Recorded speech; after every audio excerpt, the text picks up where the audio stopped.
Hindi lahat ng pagising ay nasa kama ka pa. Minsan, nasa labas ka na, kaharap ang puno na may hinihintay. Sa dami ng apartment complexes sa Quezon City, may mga lugar na parang ordinary lang sa umaga. Pero pagdating ng gabi, may ibang humihinga sa hangin. Isa sa mga ganitong lugar ang tinirhan ng tita ko noon. Isang lumang apartment na may gate, may puno sa tabi, at may pakiramdam na parang may nakasilip sa bintana kahit walang tao. Naalala ko bata pa ako noon. Adik ako sa Nintendo Family Computer. Kaya kahit may kakaibang vibe yung lugar, deadma lang. Pero may isang gabi na hindi pwedeng i-deadma. Isang kwento ng pinsan ko na hanggang ngayon, hindi pa rin namin maipaliwanag.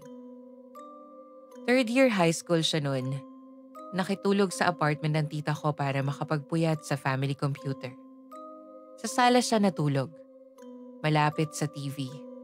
Medyo malapit din sa may front door.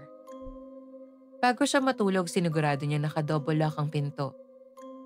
May screen door, yung kahoy na door, lahat secured.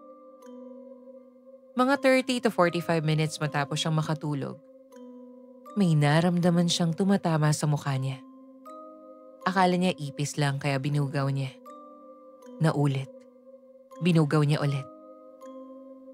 Pero sa pangatlong beses, may naramdaman na siyang parang gumagapang hanggang leeg. Dumilat siya. Madilim.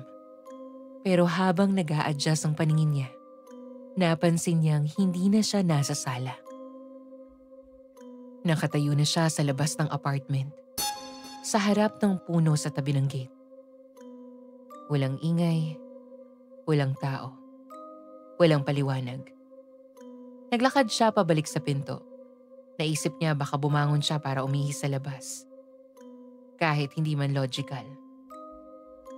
Ang CR, 8 hakbang lang mula sa sofa.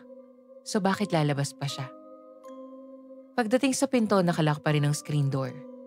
Sinungkit niya ang lock gamit ang daliri sa butas ng screen. Pero pati yung kahoy na pinto naka-double lock pa rin. Dito na siya, kinabahan. Kumakatok siya. Sumisigaw. Binabato ang bintana ng kwarto ni tita. Maya-maya, sumilip si tita.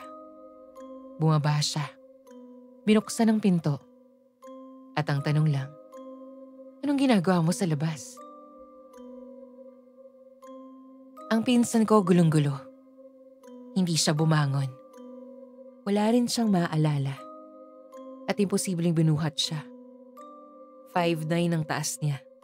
Malaki ang katawan samantalang si tita ay 4'5" lang, buntis pa to. Mula noon, hindi na kami nagpapaabot ng gabi sa apartment na yun. Sabi ng nanay ng pinsan ko, baka may engkanto sa puno. Isa sa mga tagabantay na hindi mo dapat tinititigan ng matagal. May mga kwento sa lugar na yon na dati raw may lumang bahay sa lote bago naging apartment. At may matandang babae na laging nakaupo sa tabi ng puno. Wala raw itong kamag-anak. Wala ring record kung kailan siya umalis. Hanggang ngayon, hindi namin alam kung paano siya nakalabas. Walang CCTV, walang witness. Pero may puno. Hindi ko alam pero imposible din yung nangyari. Naniniwala ba kayo sa mga engkanto? O sadyang katang-isip lamang to? Ako si Carlo, at ito ang aking haunted journal.